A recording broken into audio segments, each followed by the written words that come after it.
Good evening, namaste. Welcome to this Happy Gurus talk tonight. I'm Kirsty Bentley Taylor.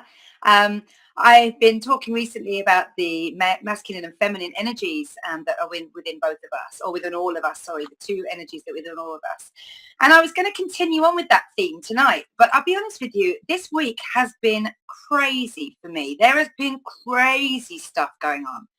And I'm a kind of a creative soul, leaning into my feminine energies. I'm a creative soul. And I actually thought to myself, instead of kind of generating this program and really kind of researching and looking into things and looking for the common threads and all that stuff that I do when I research, this week I just felt like kind of reflecting back the wonders of the world, the wonders of life. And I kind of felt like it fitted nicely in with the end of the last show, because I ended last week's show on with a kind of a reference into numerology and astrology, and how the messages from the universe can come into us through different mediums. Specifically, last week it was numerology and astrology.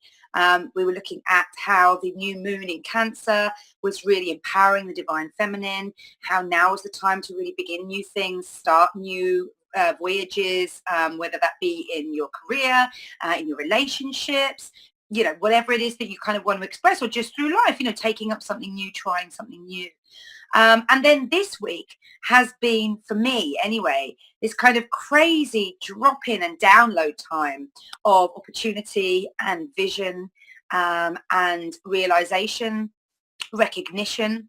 It's been mental. It's been really, really crazy. And I think one of the things that I kind of felt that was reflected back from last week's show, and ending on that, was that this is exactly what I mean by looking for the beautiful messages, the synchronicities, the little things that drop into you, the thought processes that just sort of appear. They don't really seem to come from anywhere. There's kind of no linear process to them. They just drop in. And life, I believe, is about how you move within and through those kind of messages. It's all about experience, right? Life, this is why we have emotions. I'm a firm believer that there are 5 parts to yourself. There is your psychic self, your mind, what goes on in there. There's your emotional self, the way you raise up emotional energy within you, depicted by how you perceive certain situations, and through contact and through experience. There's your energetic self, which can be determined, affected by the sort of things that you eat, the way, again, you perceive the world, the way you keep yourself physically or inphysically active. Then there's the kind of, obviously there's your spiritual self, and there's your physical self, the body of you, the biological self that resonates so wholly with everything else that's biological on this planet. And the way that all of those things work and come together really becomes you, as you experience, as you project yourself in this lifetime. And I kind of feel like, I say, this week has been crazy for me. And it's weeks like this that I really enjoy to reflect on. This is when I'd be most likely to randomly pick up a journal in the middle of the day and just write and just download everything that I've received, because I receive through other people as well as through myself. And my clients have been experiencing loads of stuff this week. And through them, I've been experiencing loads of stuff, like having loads of downloads, having loads of insights, really feeling into my intuitive guidance, for themselves and for myself. And if I'm honest with you, sometimes it's really exhausting.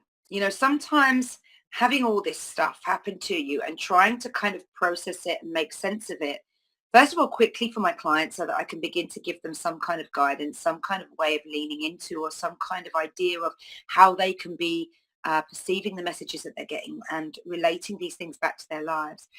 It can be very exhausting, especially when you're dealing with some of the issues that I've been dealing with my clients this week, which have been very much heart-based issues. They have been, sufferance. It's been rejection. It's been resistance. It's been sort of self-loathing in some aspects.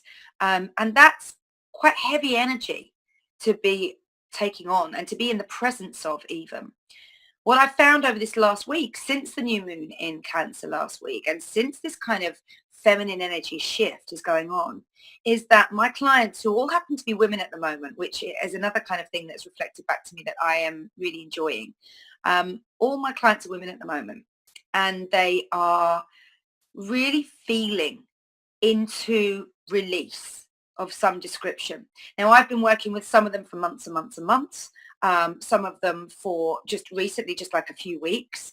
And yet they're all really beginning to kind of purge. And this is something that I found very interesting on reflection. Like I said, this having crazy weeks like this, or crazy days like I've been having over the last week, has really been the time when I just pick up and I write and I journal down, and I begin to kind of make sense of what I've received through being in their presence, through being in their path. Because, I believe that everybody's on a journey, everybody's experiencing what they need to experience to be able to learn whatever it is that they need to learn, and take on board for this lifetime. And so when you're in the presence of that kind of spiritual development, the energy can be very, what's the word? It's kind of like it clears a path for everything else. It's suddenly like, you wake up in the morning, for example, and I used to get this in the jungle. So I'd wake up in the morning and the birds are singing and the insects are kind of playing their crazy loud cicada sounds, or grasshoppery sounds, those sorts of things, like really, really loud. And then suddenly, for some reason, and it would usually be something to do with kind of like the sun, or in cases where I've noticed what's been going on around me, like where I haven't just been kind of practicing my asana or meditating or something like that, and I've actually been very aware of what's been going on, it's been usually down to a kind of a threat. And it's this kind of this suspense hanging in the air where everything just suddenly goes silent.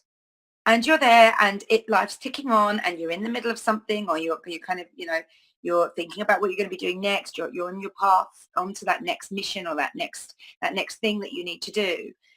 And suddenly everything just drops, and you are aware suddenly of this silence that's almost, it's like anticipation in the air.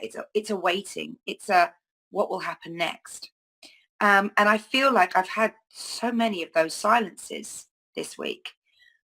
And that got me into kind of thinking about the voices that we hear inside our head and that we then begin to articulate, how it is we express ourselves, how it is that we perceive things. And it reminded me of an article that I read featuring Eckhart Tolle, who is somebody that I love to read. I very much resonate with what he says, and I really gravitate towards him because he always seems such a kind of a happy guy. He's very kind of content with the very simple things in life, and I resonate with that. I find a lot of joy in the simple things in life.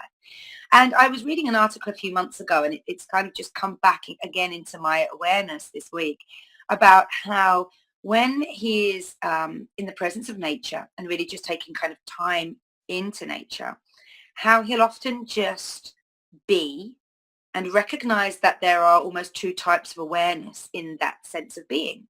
So one type of awareness would be that he is very consciously present. So for example, there are voices in his head, or the voice in his head, however you want to kind of describe that, whether you're thinking about it being your own self, your ego, the multiple selves, whatever, however it is that you bring that in, that recognition into what we all have, that kind of conscious thought. And he was saying that, you've got this conscious thought, and then between the conscious thoughts, there's a space and there's an awareness that you're still there, you're still present, you're still in it. It is, but it's more of a sense of contemplation and peace, if you like, that you experience between the voice, the questions, the answers, the reasoning, the wondering, all that sort of thing that goes on in your mind with the voice in your mind as you go through your day.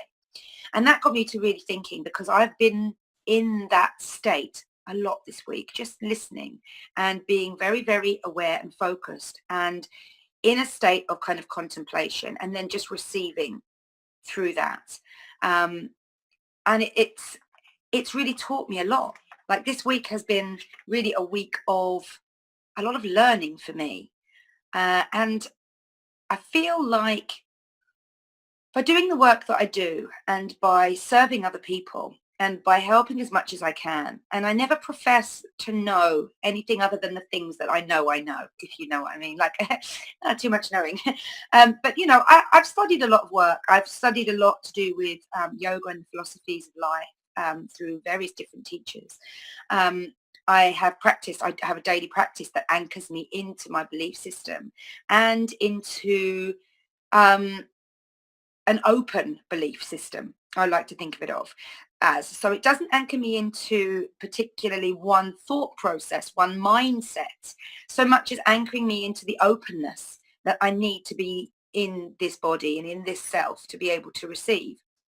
And certainly I dip heavily into and I rely very heavily on the routines and the rituals that I have in my life to be able to keep myself open. Because I find, and I found this especially since coming back from Thailand and kind of coming back into a society, if you like. One of the things I was very aware of in Thailand was that I was very much in a bubble. As a foreign person in Thailand, living in the middle of the jungle, I kind of seemed to go from one bubble to the next. And there was a real beauty in that, a real peace. It felt like I could walk the earth for who I was that day.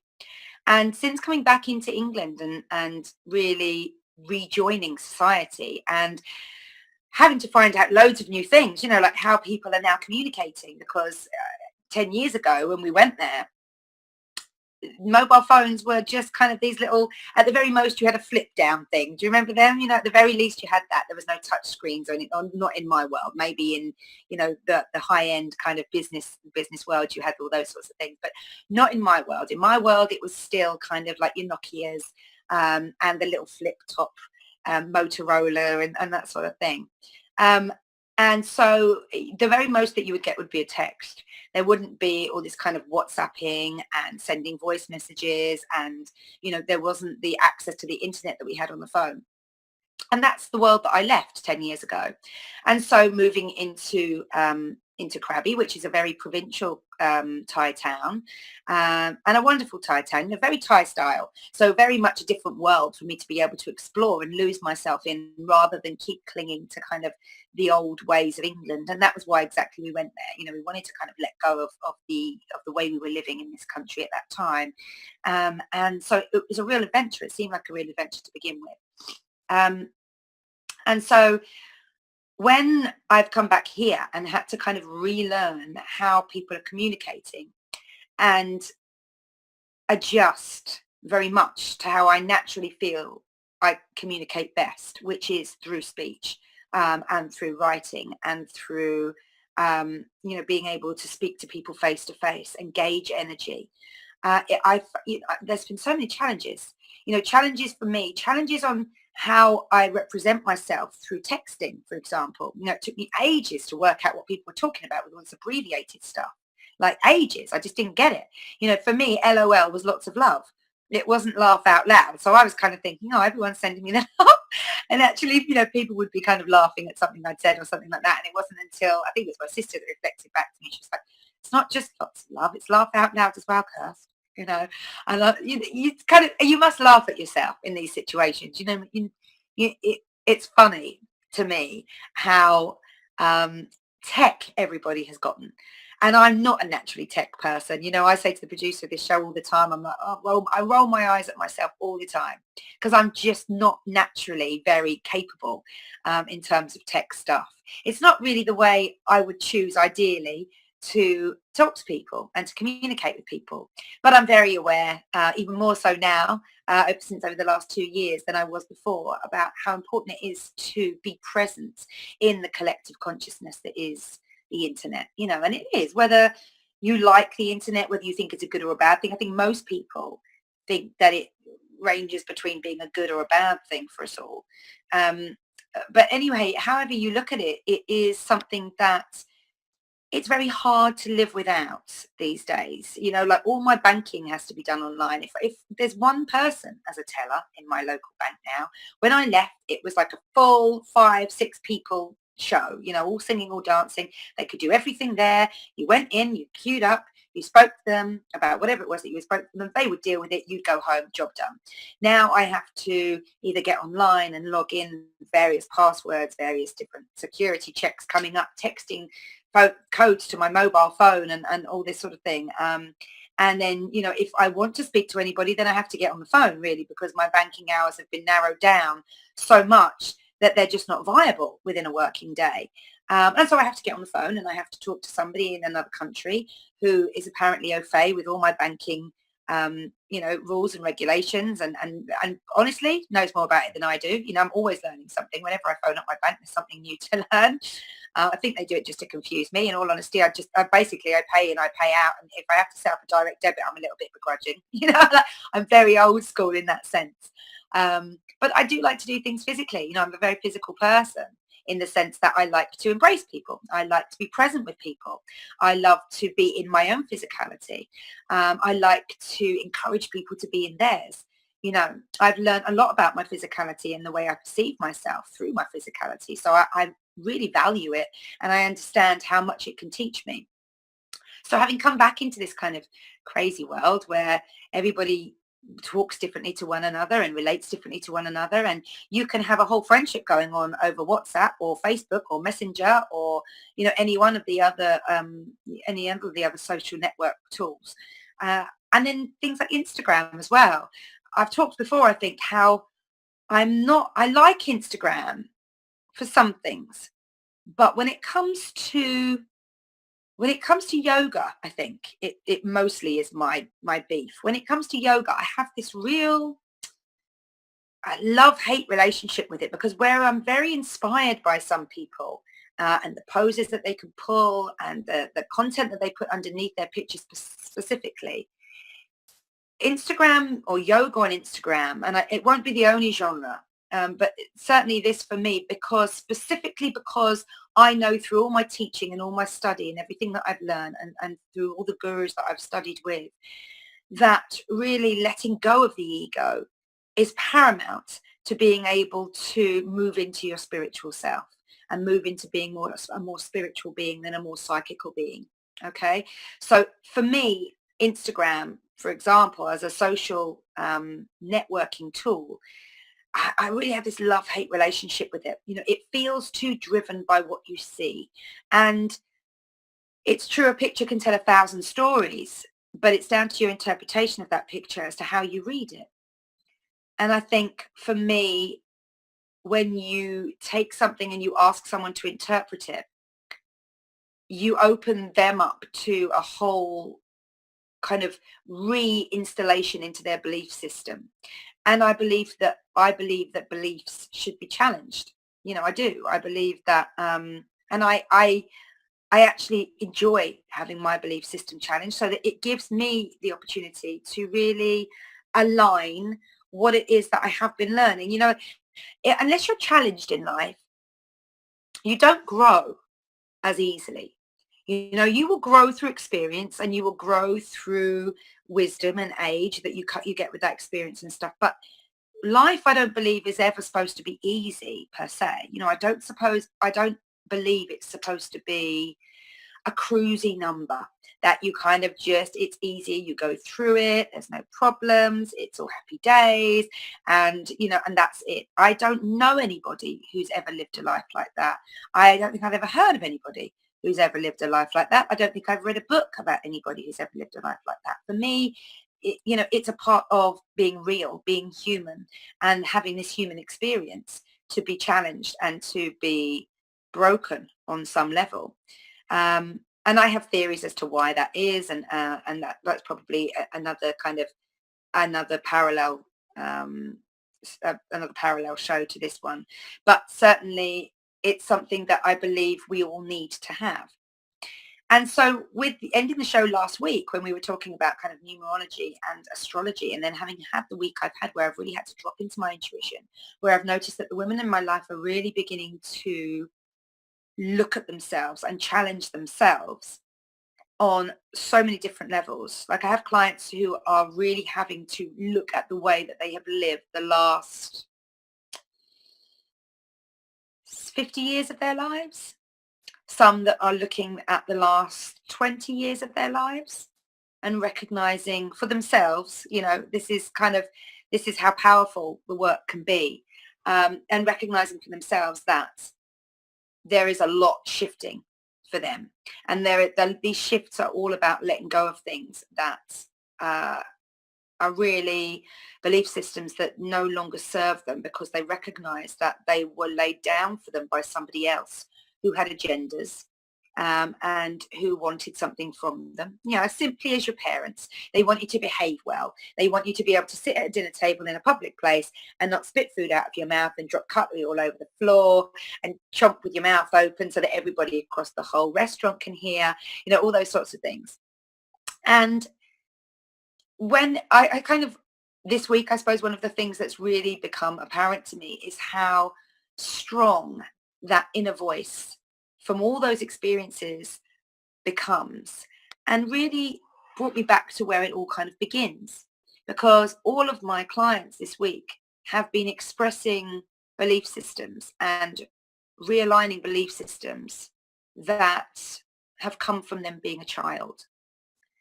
And I have leaned very, very heavily into kind of my maternal instinctive intuition, from the feminine this week. And I've actually been very grateful of that new moon and all the shifts that it's kind of created, because it's enabled me to do that and really lean into those kind of powers that I've been discussing for the last however many weeks with you all.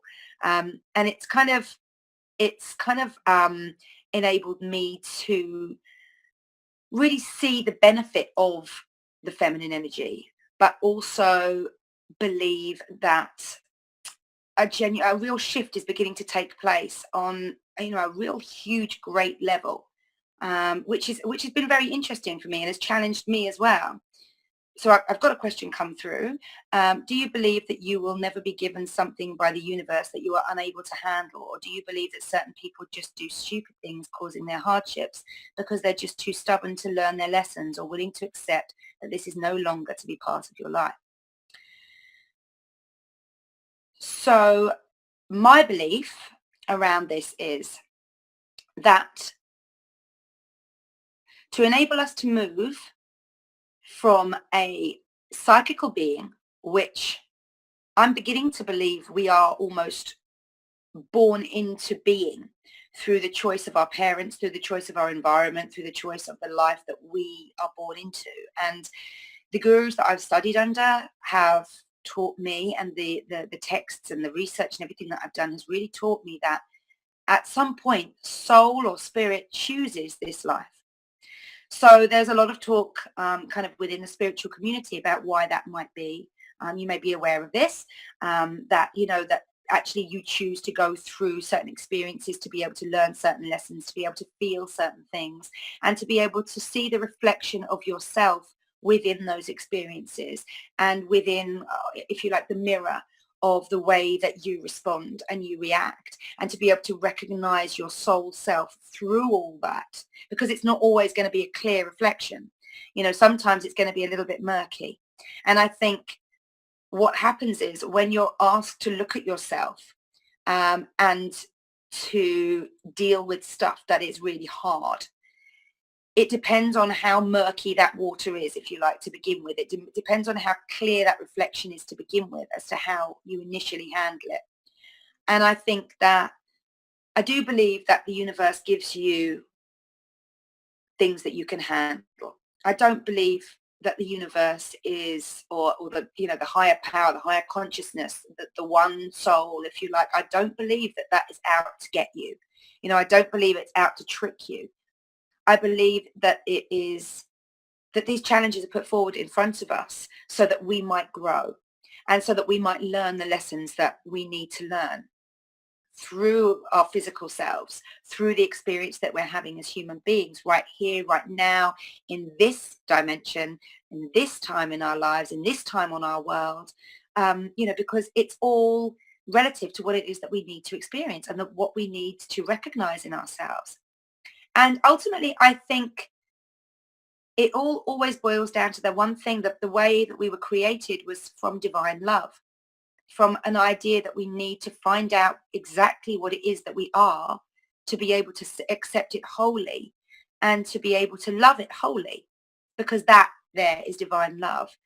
You know, that if you think about religion across the spectrum, they all kind of talk about how, you know, uh, when you have been through kind of, you know, hardships and all these sorts of things, and even if you've messed up and you've done wrong things and that sort of thing, that you will always be forgiven and you will always be accepted back into the bosom of God, if you like, and into, you know, back into the oneness. For me, that's kind of how I perceive it.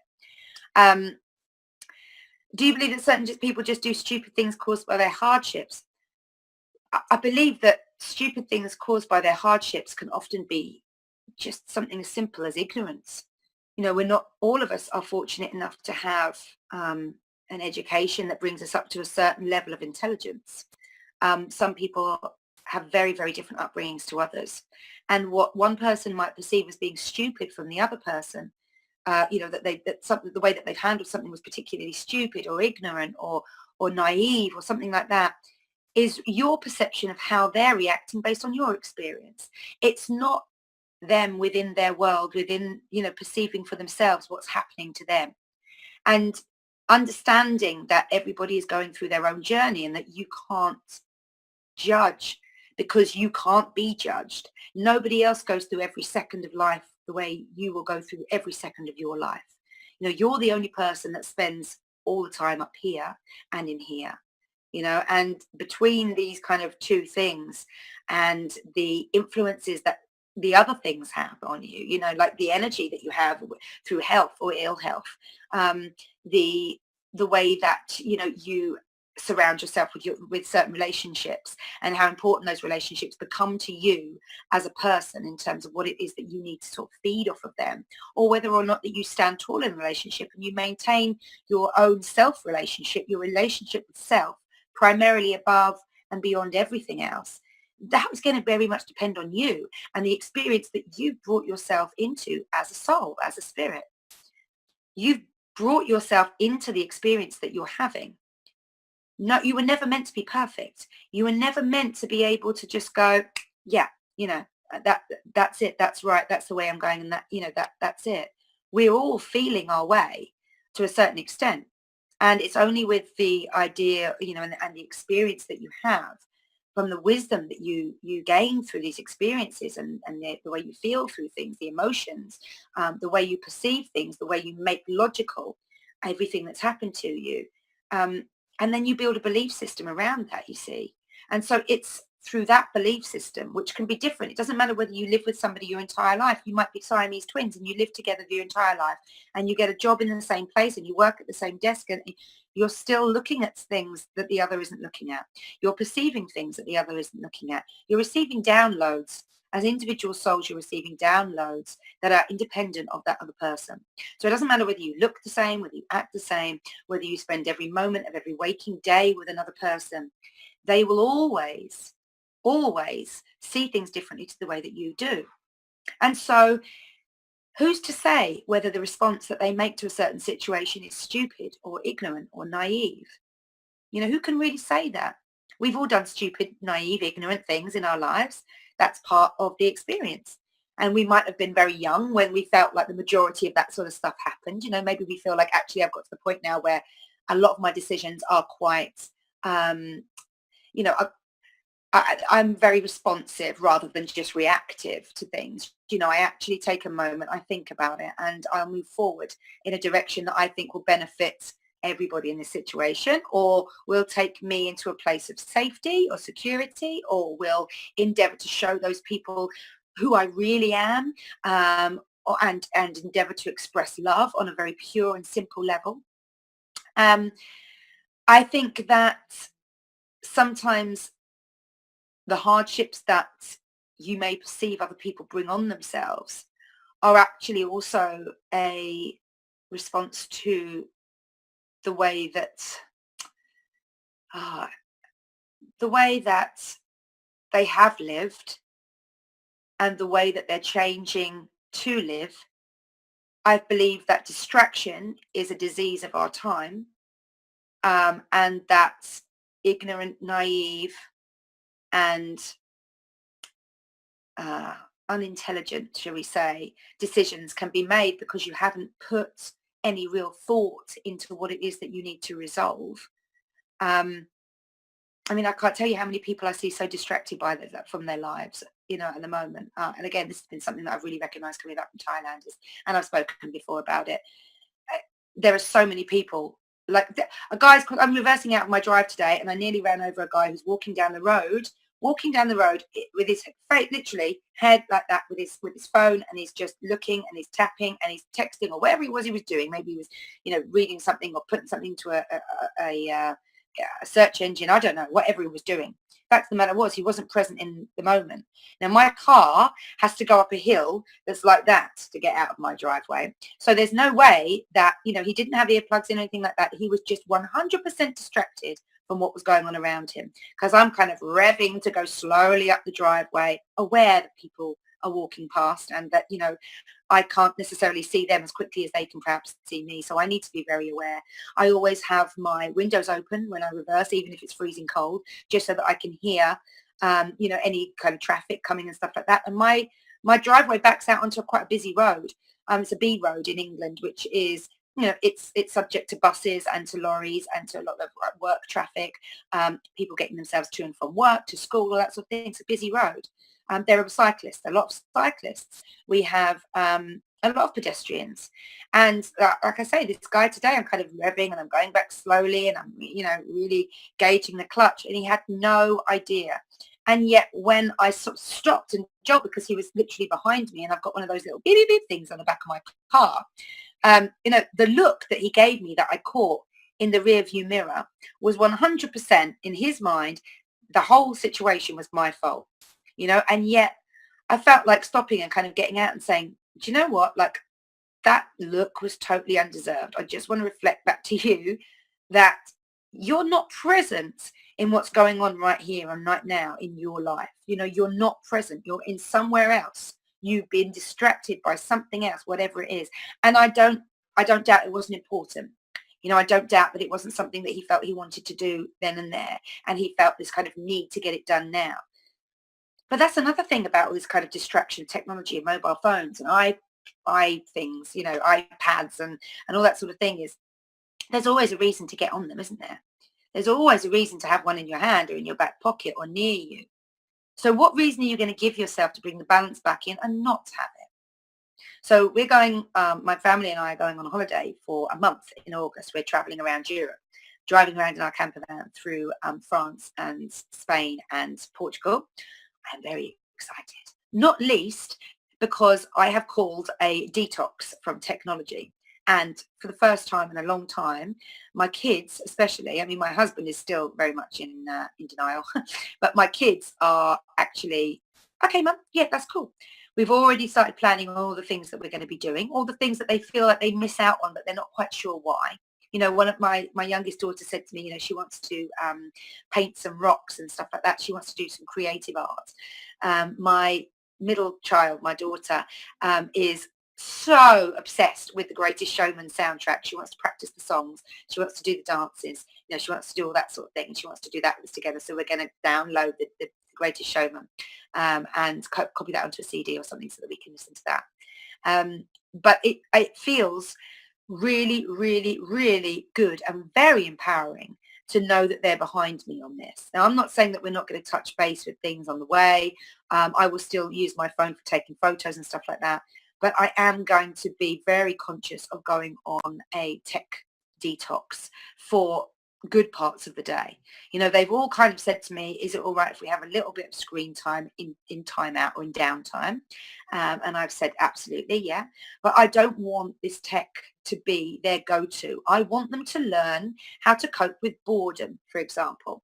I want them to know all about all those hours that I spent as a child when you kind of just look out the window on long car journeys and your mind wanders and it creates and it sees and it pictures and it imagines. I want them to have all that experience because I wonder how they will cope in a world that is driven solely by technology, and that they become, and otherwise they're just going to become dependent on it for everything that they do. It's their connection to the outside world. It's their go-to for fun times, and play. It's where they receive kind of their entertainment and stimulation for things.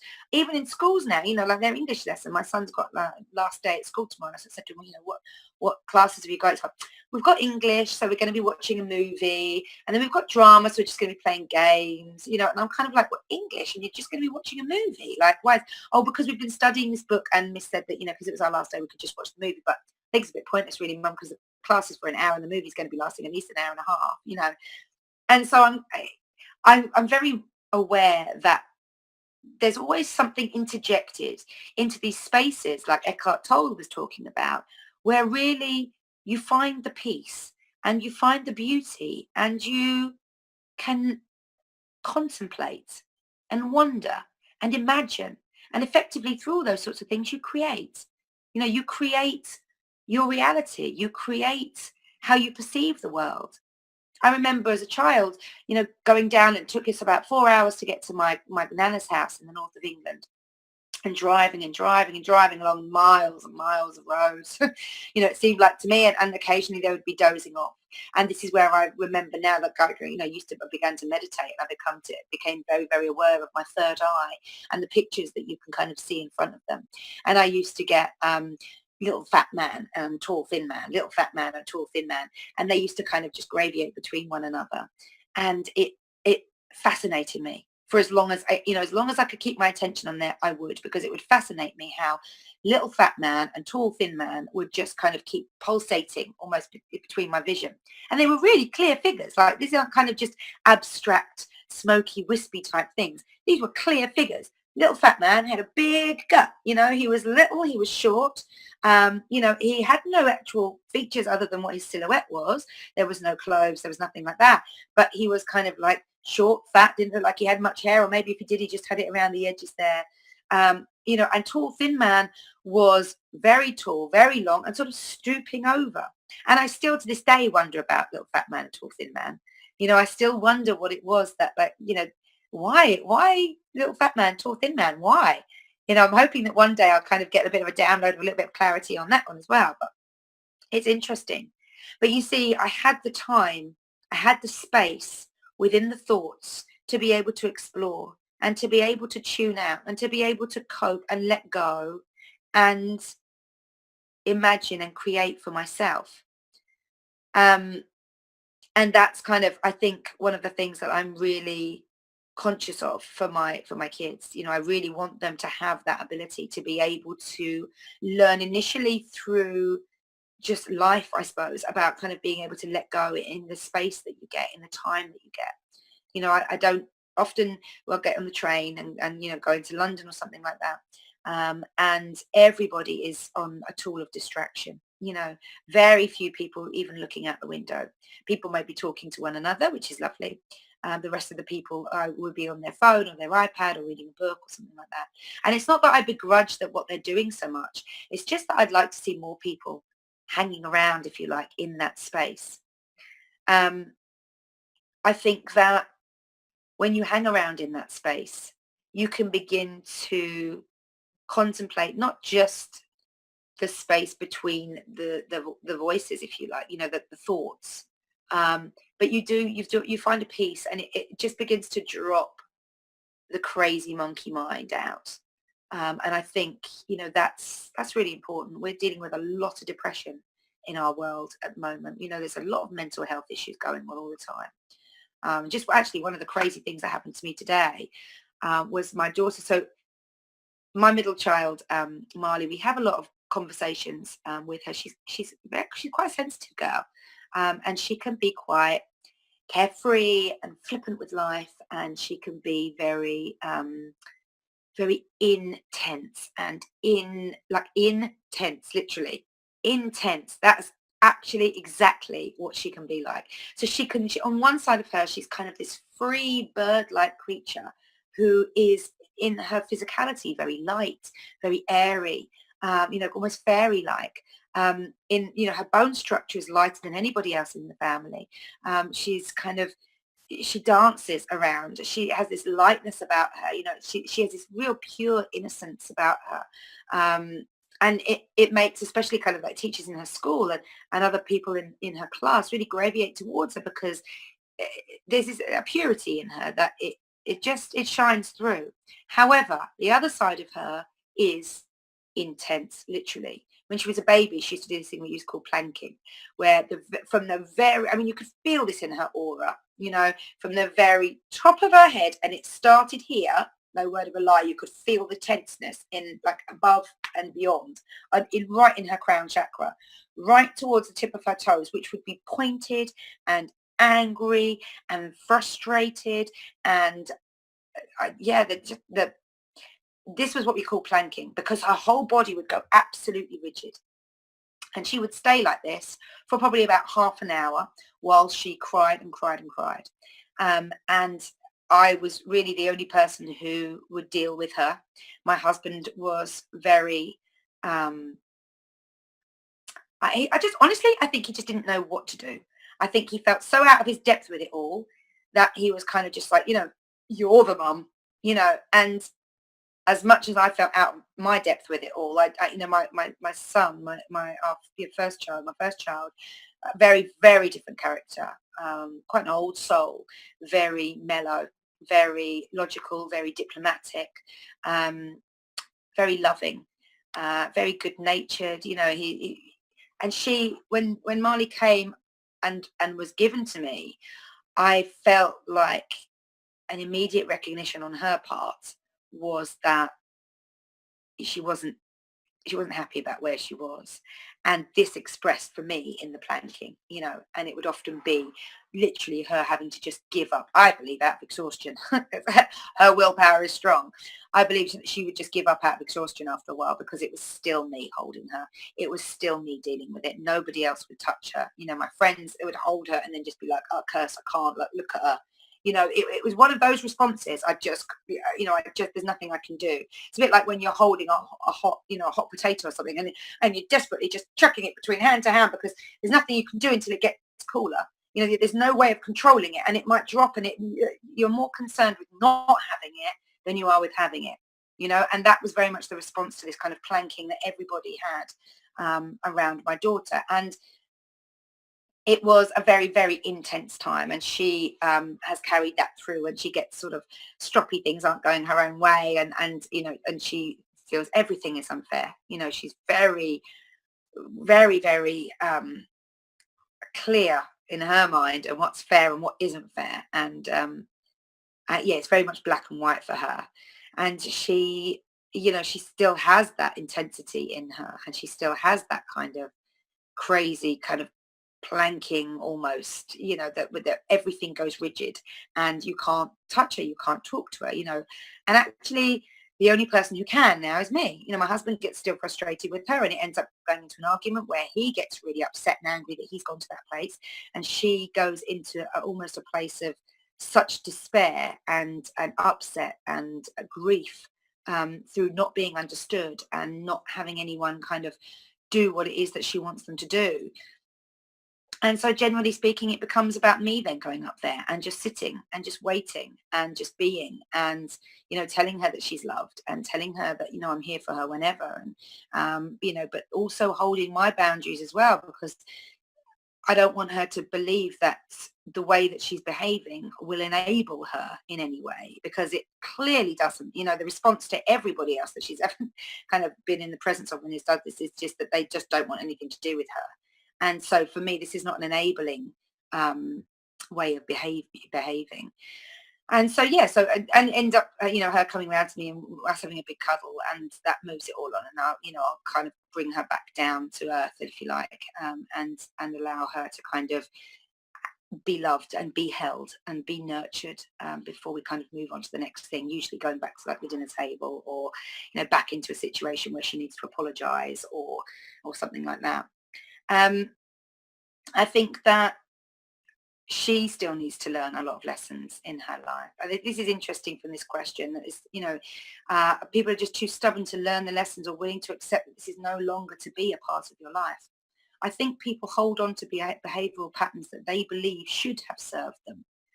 I think that people hold on to behavioral patterns that they've seen have served other people. Or they believe have served other people. I believe that behavioral patterns are held on to through fear of letting go because there's nothing to replace them. Um, I believe that often there is a stubbornness in the way that people perceive the lessons that they've been given to learn. And there's almost that, I mean, it very much depends on how conscious they are as well, right? Because if you've got somebody who's conscious and they are well aware that we are going through this life learning these lessons and that's the whole point type thing, then you're going to have somebody who's much more pragmatic about the stuff that's thrown at them than somebody who is kind of like, actually, life is for getting up, going to work, earning the money, spending it on whatever you want, having whatever you want, having the, looking at other people around you and kind of trying to keep up with them and trying to emulate the idea of success that you've created in your mind by looking at people who you deem as being successful. And again, like that's all about perception, isn't it? That's all about how you see other people's lives. And again, Instagram was my big beef for this, because if you look at kind of, Instagram, it's a picture or a series of pictures. What about the space in between, where there's the life, where there's the space, where there's the awareness? What about that sort of stuff? What was going on then? And also, pictures can very easily be manipulated these days. I'm guilty of it myself. Like I'll choose a quote, for example, that I feel is relevant to share. That's what I usually do on Instagram. And I put it up there and I think to myself, I just flick through all the little, whatever they're called, the little screens or the little things that change it, the alterations. I don't even know, like I said, I'm not very tech. What do they call them?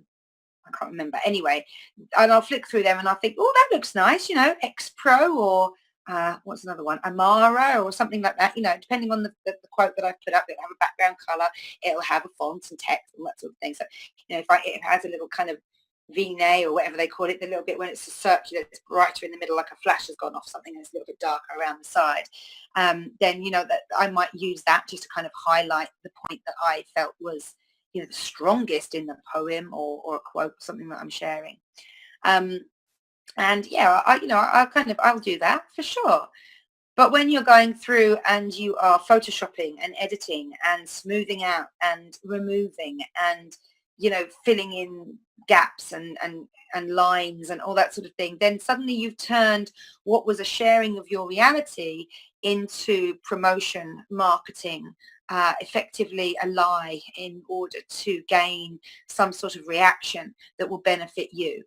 And although I believe that there's a certain amount that we all do of that throughout our lives, just through expression, I also believe very openly in honesty and authenticity. And in fact, one of my first shows for the Conscious Consumer Network was about being your authentic self, because that was one of the first things that I wanted to sort of shout out to the world, if you like, and say, if you're going to do anything, be you, do you, because you can do like no one else can. And you're the most vital person in your life. And you're vital to all of us as well. This is one of the things that I find so crazy, to think that people don't recognize about themselves, that they're completely unique and how much power there is in that. Like if you look at, for example, Apple Mac, for example, they go on, they have this innovative technology and they do all this amazing stuff, and Hewlett Packard quickly come up behind them, for example, and they are, making new stuff, and Apple's slowly just kind of going down, and then they come back with this massive kind of change of appearance, and they've rebranded and they've kind of regrouped, and this is what they are now. And all it is an Apple sign. And yet everywhere in the world, pretty much, I would imagine that most people know what Apple is, or how they can kind of relate it in terms of product, for example. So even if you don't particularly like Apple, Apple. Even if you're a devout Samsung or Nokia, customer, you're going to know about Apple.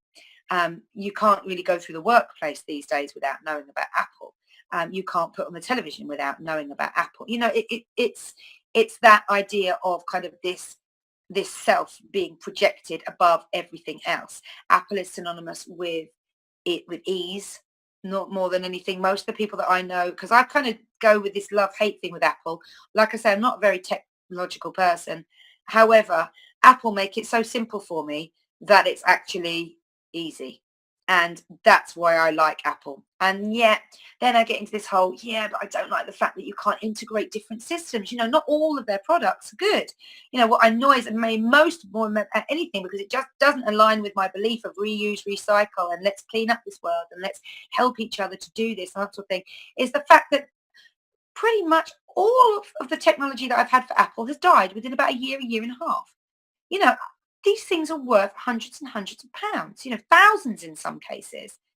And yet still, they don't last past a year and a half. And I'm not a particularly massive user of technology. You know, like I'm not on it all the time. Now, if I felt like I was wearing it out, I'm on it all day, every day. I'm constantly working. I mean, my husband goes through phones like I go through socks, for example. You know, it just because I run and I walk a lot and all that sort of thing. So I kind of through the running as well, I'm always finding like, geez, you know, socks holes, you know. And so yeah, so he will go through phones a lot. He's constantly on the phone all day long. He does work on the phone for all of our businesses. He is in contact. He is on social media. He is promoting. He is connecting. He is constantly, and this is why he's had so much, resistance towards cutting off in August, is because he is very, very linked to everything that he perceives as being kind of himself, if you like, through technology, because this is the way that he produces, this is the way that he influences, this is the way that he manages, this is the way that he works, this is the way he brings in the money. You know, this is kind of, it's all around this one thing now. And I often kick myself because he was at a stage when we were living in Thailand where everything was done on the computer, and he just would literally pick up the phone for phone calls and perhaps a text. But it was all in Thailand. It was all done by phone calls. You know, we would call each other. We wouldn't just text. We'd call. Um, and it was me who sort of said to him, you know, babe, I think you'd find it a lot easier. You wouldn't be constantly having to go back to your computer and sit there for hours on end. If you had like one of these smartphones, you know, you'd be able to put your email on there. And I can't tell you how many times I've berated myself for that, because, you know, it's done me and him, in honesty, no favors. Like, you know, it's meant that the thing that he uses for his clock in the morning is his mobile phone. So the first thing that we do in the morning, and I at least make him turn it to flight mode, um, overnight, so that we haven't got all those kind of waves going off all over the place, you know, like kind of all the Bluetooth constantly searching for devices, the Wi-Fi constantly searching for devices, the antenna, the connection, the 4G connection that we've got with the satellites is constantly beaming back and forth. You know, we cut off all of those things at night. And so, but he still uses it for his watch or his clock first thing in the morning. So, you know, that will go off, and then the first thing he does, pick up that, turn off the clock, turn on the connections, receive everything. This can be as early as like 6 o'clock in the morning, half 4, half 6 in the morning, you know. And I really berate myself for that, because I feel like, you know, it's his choice of how to use it. But if I hadn't introduced it to him, he might have had a different way of receiving that information that he stuck with, because it was kind of, you know, it was more him. It wasn't something that I'd quite said, you know, maybe you should, you know, maybe this would be better, maybe this would be more cost effective, more time effective, you know, all that sort of thing. So I often berate myself for that. Um, but yeah, so I feel like actually there's, you know, being able to find the space between things is a real great gift. And then there are, when you find the space and when you sit in the space, this is when all these messages kind of come. This is when these downloads come. You know, this is when you'd be most likely to recognize the fact that, you know, as soon as I say that, and I look up and I've got 55 right in front of me, 2155. I look up and it's that 55 number. You know, what I perceive that 55 to be is my perception, is how I choose to create my world through the synchronicities that I see, through the ways that I perceive the universe, and the joy that I find in those sorts of things. You know, it's that secret smile. You know, it's that kind of touching base and feeling that connection with oneness and with the whole of all, you know, all of our conscious selves. because I honestly believe we are all one. I believe that we are all experiencing together, and not just human beings, but all life on this planet, is experiencing as one set of consciousness, and it's just different expressions of the one higher form, whatever that might be. I don't, I don't I don't believe that I will ever necessarily know the answers to all of those sorts of things. I don't believe I'm supposed to. I don't believe any of us are. I think it's the exploration that's the key. I think it's the fun stuff. Like Eckhart Tolle says, it's the stuff between the thoughts. The thoughts are the things that allow you the experience, the emotion, the connections, all those sorts of things. And then the contemplation comes within those. And that's beautiful. And it resonates very strongly with what Patanjali said through the Yoga Sutras as well, that actually it's in the space, it's in the quietness of mind that you begin to receive the knowledge. And you begin to allow yourself that peace and that contemplation to be able to recognize that the psychical self, the ego self, the self that is, concerned with the material things in life, over and above the spiritual, the idea that you are somebody of some importance over and above other people, that you deserve things over and above other people, that sort of thing. That's coming from the psychical into the spiritual. It's coming from the shadow into the light. It's though it's being able to recognize that for yourself, because of the space that you're given to be able to see it. And if these distractions carry on, what I'm afraid of, I suppose, is that there will be no space left, because everything will be filled. We will be filling it. We will be constantly looking for ways of filling it.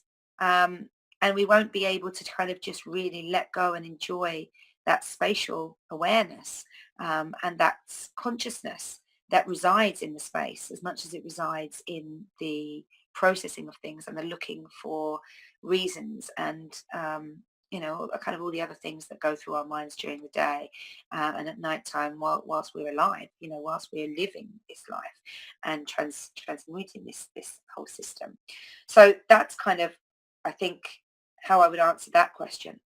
We've had another one come through. Technology can be a benefit, but smartphones are meant to make you work smarter and work less, but more efficient.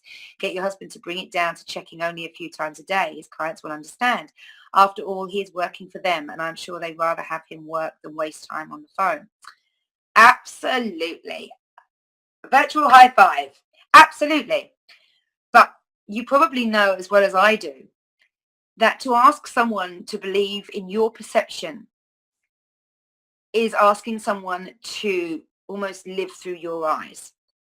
It isn't until, in my experience, it isn't until somebody has lived it for themselves, somebody has recognized it for themselves, somebody had their own experience or had that reflected back to them in such a way that it's almost either abstract or independent of anything else that they kind of are believing, that they will take that on board. You have to learn for yourself. That's the way you learn. Even though we all go to school and we read through the books and we go through the same motions as probably another 29, 30 odd children in the class, for example, each person is taking what they want from that lesson. Each person is taking what resonates with them, what interests them. And there will be similarities, of course, because of the nature of the product that you're studying, and the book that you're reading, the nature of the science that you're diving into, all those sorts of things. Those, they begin to stimulate you so that you take your own lessons from them, but ultimately you still take your own lessons from them. Now, my husband is, he has had a lot of influence around building business and the importance of finance and money in his life. And he is quite aware, actually, through the reflections and through the conversations that we have, about how making money is not the be all and end all. He used to believe it was. He used to believe that he was very much aligned in with being a businessman, being a money maker, really feeding into that side of the world, being, very economically, he was very financially well off for a very, very long time. I mean, to be honest, we still live in abundance. It's just that I see it in different a different way than he does now. You know, he's still striving for that kind of financial abundance, whereas I see us all in perfect health. I see that we are all able to spend so much time with one another, and that we want to spend so much time with one another, and that businesses, educations are thriving, and that it's because of the amount that we put into them. And that for me is a signal of abundance and success in for our for various things. And it's not perfect, like I say, our lives aren't perfect. They're not supposed to be. They're supposed to be open to manipulation and alignment. And I agree wholeheartedly. Like I often say to him, like, especially with the business that we have in Thailand, when we were in Thailand, he would be waking up and working on the business that we had in England. And I would say to him, do you know what, babe? Like, people in England aren't even awake. There's 6-7 hours time difference depending on the, when summertime, British summertime, and autumn begins, ends, that sort of thing. And I would sort of say to him, like, they're not even awake yet. You've got time to be able to wake up, get into your day, go and have a bit of breakfast, have a cup of tea, enjoy the moment, do some yoga, do some meditation, all those sorts of things before you have to think about work. They're not even awake yet. No one will ever know. But it's about the drive that he has, the belief system that he has about how he puts himself back into that seat straight away. He puts himself into stress. His brother's the same. His dad's the same.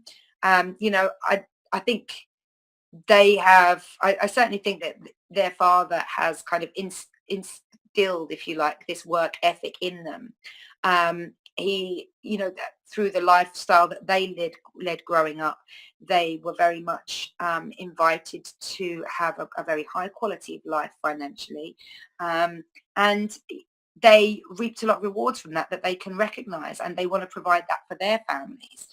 So I understand the mindset behind it all, but yeah, I mean, it's frustrating for me because obviously I have a different belief system. I was brought up a different way.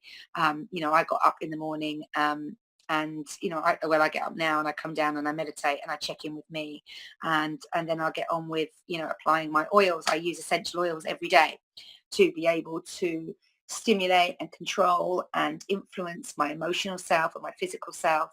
When I sit down to these shows every Wednesday evening, I have various oils around me. So tonight I've got spearmint, which is kind of the oil of free speech. It has enabled me to really engage with the resonation in my throat chakra. As crazy as it might sound, after you've watched me or listened to me for 2 hours on this program, I often get blockages in my throat chakra when I'm speaking my truth. And this is actually one of the reasons that I picked up doing the Conscious Consumer Network show, is because I felt like the time was right to really lift that, to break through those negative thought processes and belief systems that I have around my voice. Because when I'm quite a loud person, I don't know if you get that off of this, and I've always been very talkative, probably another thing that you know about me now. And I have had a lot of criticism over my life for that. And I never realized until about 5-6 years ago, when I began teaching, how it had affected me, because it was the very first thing that stopped me from wanting to get out into a teaching situation or into a class situation where my voice had to be heard and I needed to express myself and I needed to speak from the heart. And I really began to think, why is it that I'm struggling to clear my throat and I'm gulping, and when you get that strange weird thing where there's kind of, it's almost like an air bubble or something gets stuck in your throat and you excuse me, and you gulp it down, and it would make my eyes water, which would make me feel hugely kind of self-conscious, and again want me to play small. It really made me want to kind of go back into my shell and just kind of hide away from it all, because this is just embarrassing, and I'm supposed to be speaking eloquently about this, all sorts of things coming back to me. You call yourself a teacher, but how can you teach when you can't even speak to these people eloquently, and all these sorts of things. So I pushed myself through the work on this, which is what I do for my clients, and I turned it back on myself, and I went through the work, and I discovered that actually I have a lot of belief systems inherent in me from when I was a child, that are all about my voice. and all about how I express myself, not being good enough fundamentally, not being, I'm not the quietest of people. I was always told to be quiet. I would chat quite openly and discuss things and really enjoy that sense of communication between my friends and stuff, particularly in class. And it would be, the teachers would always just send me out, when I used to speak up for myself in my relationships, I had a number of different things happen to me. First of all, in some of my first relationships, I wasn't heard. I was dismissed. And then in subsequent relationships, I was kind of shut up physically and emotionally, shut up um, through aggression, through repression, um, through, with violence, all sorts. It's just it. When I did the work, it was such a huge realization to me that it felt like a weight had been lifted, and I didn't know where I was going to go from there. Um, and in honesty, as I look back on it and as I go forward in my life now, I don't really wonder how I'm going to get anywhere anymore. Like I feel like it was such a big release, that one, around myself and around, because I feel like I've come into this world with this voice. Like I sing, I'm a confident speaker. I'm somebody who can talk openly, very easily. I'm very confident with being honest and sincere. And in fact, I've got these tattoos, and my very first tattoo was a Chinese symbol that represented honesty, sincerity, and truth. And there was no other reason, in all honesty, that I picked that tattoo. I mean, I went with my friend June. We went in our lunch hour from work, and we'd both been talking about, we wanted to get a tattoo, what we're going to get. She wanted a little, I can't remember what she had, like a little bird or something like that. That was going to represent like her mum and her flying from home and all that sort of thing. She wanted something like that.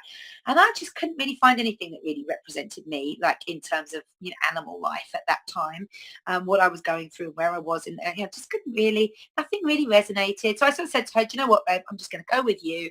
And I'm sure something will come up. And if it doesn't, I'm just not going to do anything. And I kind of, I want one, but I'm just not willing to kind of, make this perma mark on my skin that doesn't really have any kind of real reason. I'm quite driven by meaning in my life, and I've always looked towards meaning in my life, and I've always tried to kind of dissect and look for the underlying lesson, if you like, in everything. And so I wasn't going to just go and have any old random tattoo done because I'd said I would have a tattoo. And when we went into the tattoo studio, the guy there was really, really sweet, really nice. And June had a little picture that she wanted, and he got down with doing all that. And as they were setting up and chatting, and we were all kind of just talking together about, yeah, it's my first tattoo. What made you come and do it? And she's going through her little story. And I'm just kind of looking around, looking around at these huge, great big tattoo flashes, the pictures that they have up on the walls. And I'm just thinking to myself, that is a massive commitment, that this huge, great big tiger, like crawling down someone's back, and koi carp and various sort of skulls and old school swallows and all those sorts of things. And, I like art. I like the transference of perception onto paper, onto canvas, onto, walls, through graffiti, stuff like that. I like it. I like how human beings express themselves, artistically, whether it be through dance or theatre or anything. I enjoy it. I enjoy leaning into that perception and deriving from it what I will from that. So I very much, was very kind of taken with all these pictures. And then suddenly my eye was caught by this tiny little kind of, and it's literally that big, this tattoo I've got, this symbol.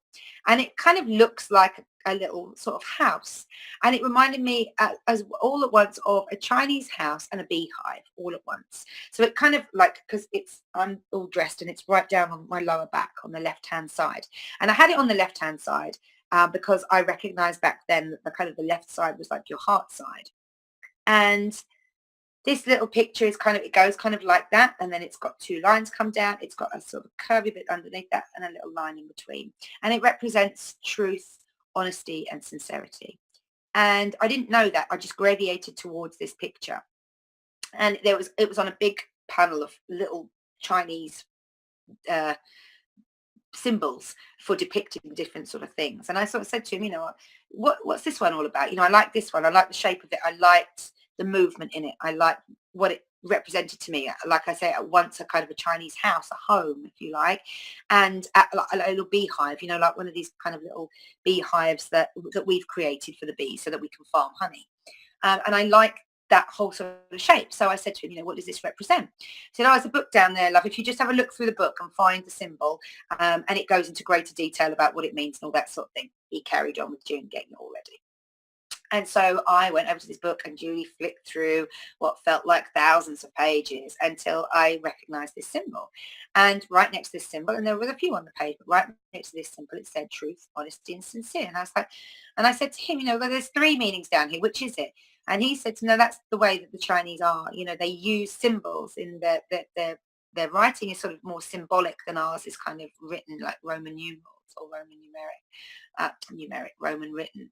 And so when they draw this symbol, it really has all these different meanings.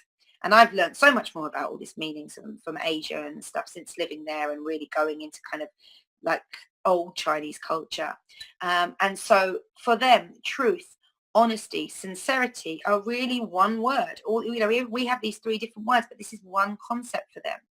And it feels to me like, truth, you speak from your heart, right? Being sincere, you feel in your heart. And being honest is your heart opening. It's your heart allowing. And so, yeah, that's always been kind of a little smile to myself, if you like. Again, that out of all the pictures and all the amazing kind of flashes that I saw, the one that I gravitated towards reminded me of home, reflective of myself, with the idea that you are, when you are at one with yourself, you really have returned home. So it's that. And also the beehive. Now the bees, I don't know if you know much about bees. Bees are community animals. They are, or community insects, I should say. They're all about the community. They're all about working together to build and to create.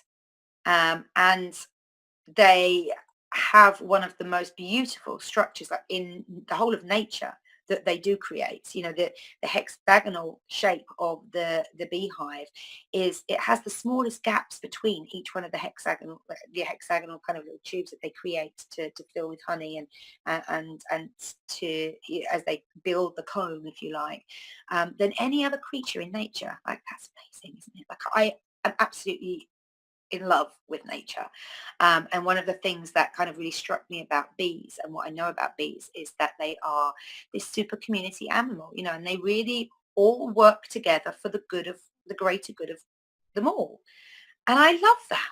That for me is almost where we could all be if we kind of wake up a little bit and we all begin to work together and we all begin to recognize that, what one person feels we can empathize with and be able to project and draw in different energies to be able to help and heal and move through and support. And, if we all work together, what a beautiful world that we would be able to create, create a world without too much space for things like war and poverty and real illness, mental health illness, physical illness, those sorts of things. I like to think that if we ever do learn to be able to work together as the bees work together, this beautiful community that's all about everyone. It's all about the community rather than the individual. Magic could really, really happen on this planet. And so, yeah, that all of that symbolism to me was such an amazing symbol that it was just like, that's what I'm having done. That's what I'm having done. And it took me another 7 years to have another tattoo on my body. And that was, again, symbolic of the changes that I'd gone through coming out of the relationship that had really broken me on a certain level.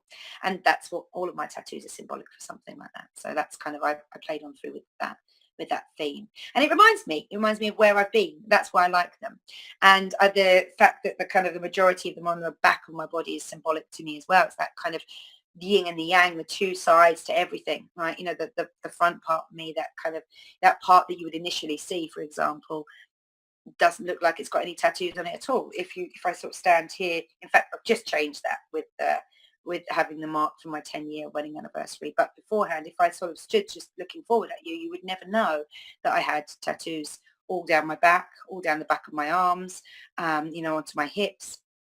And that was kind of how I liked it. I like that there's two sides to everything. It sort of, it allows me to feel like, I prove that you can't judge, because what you see on one side is not what you see on the other. It's like that whole don't judge a book by its cover idea, that sort of thing, that you don't know about people, so don't judge them.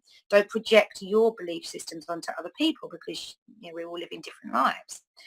So another way that I kind of begin to feel into the messages and stuff of the universe, as I started off talking about today, like numerology, and then talking about astrology, what I shared, my video that I shared with you all last week, about how that then is going to affect the universe, specifically feminine energy. And I hope, those of you that tuned in will have kind of got through that message.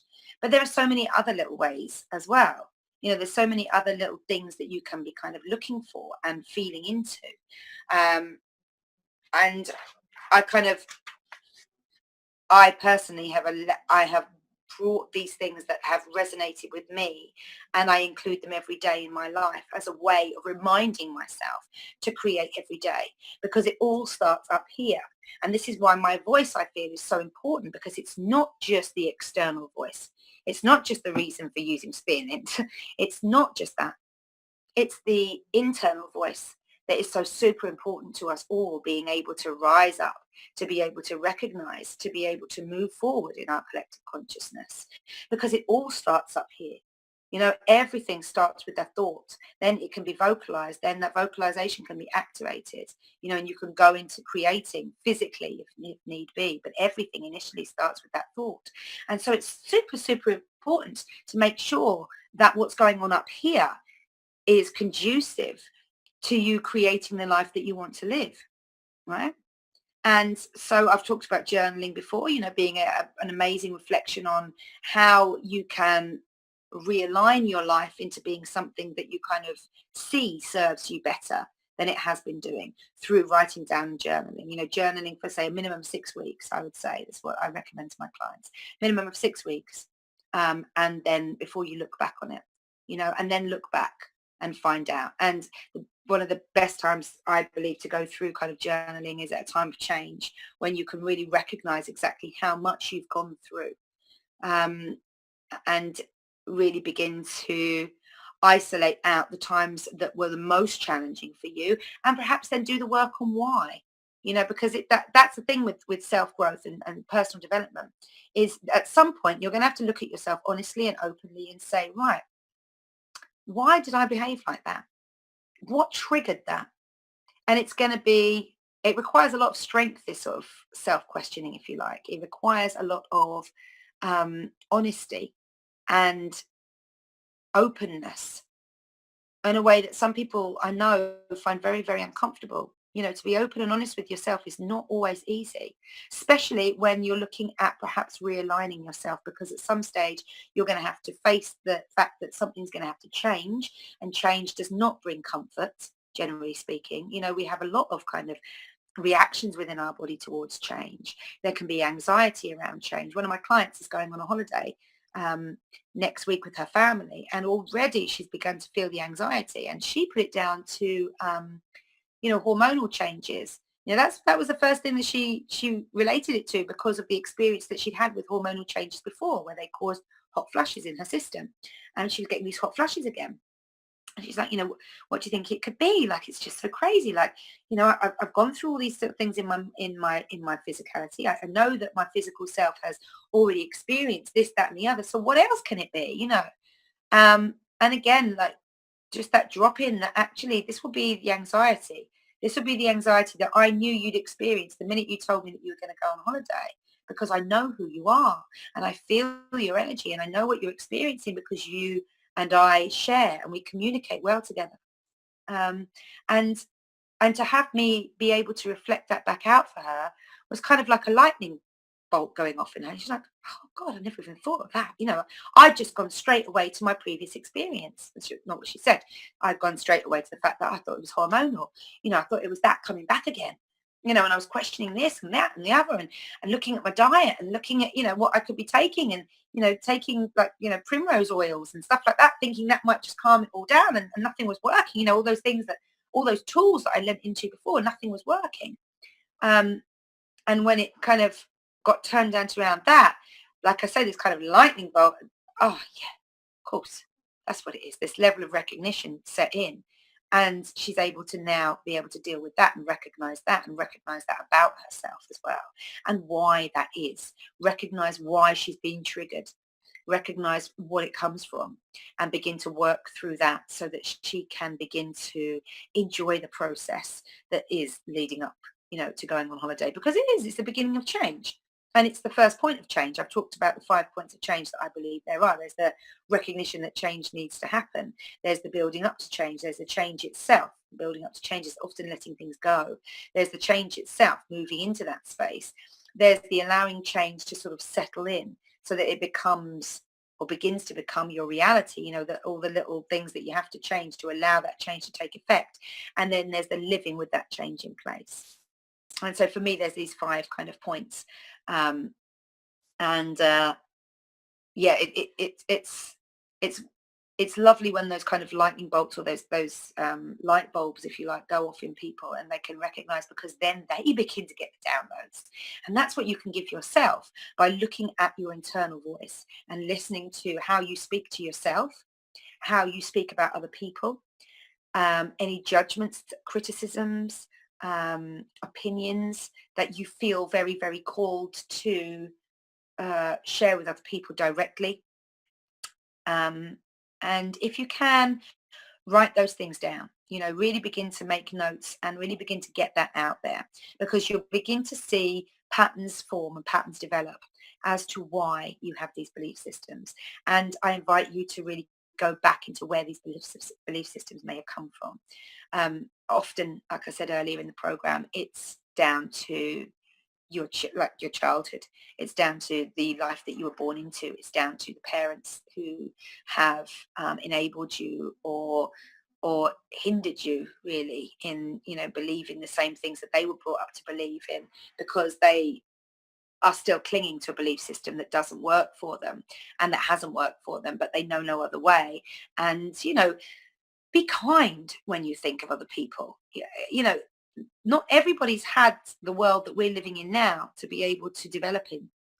In fact, it's, when you think about the generational differences, my son always says to me, when I say to him, get off the computers, get off these gaming things. You've been on there almost half an hour, get off of it. Or it's been almost an hour, it's too much screen time, get off of it. Mum, if you lived as a young boy now at my age, you'd be into all these things. And I say, no doubt I would, I'm sure, because I would be excited to experience the same things my friends are experiencing. I'd be excited to see what all the hype's about. I'd be excited to kind of feel into this and find out whether or not I'm any good at it, and whether or not it's something that I could be good at in my life. Because as a child, when you're beginning to experience everything and everything's new and everything's an adventure, you have that want to experience, you have that want to put yourself in different situations.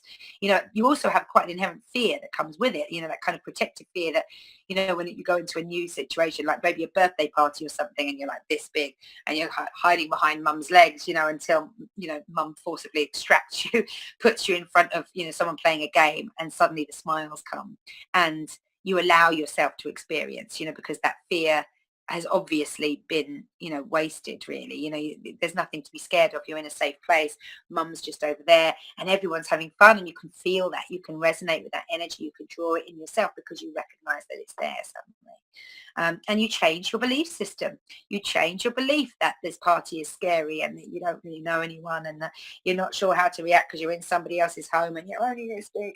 That belief system changes and it begins to complement your life rather than contract around it and hold you in this kind of safe state whereby you won't be able to kind of really experience or learn anything that you perhaps need to.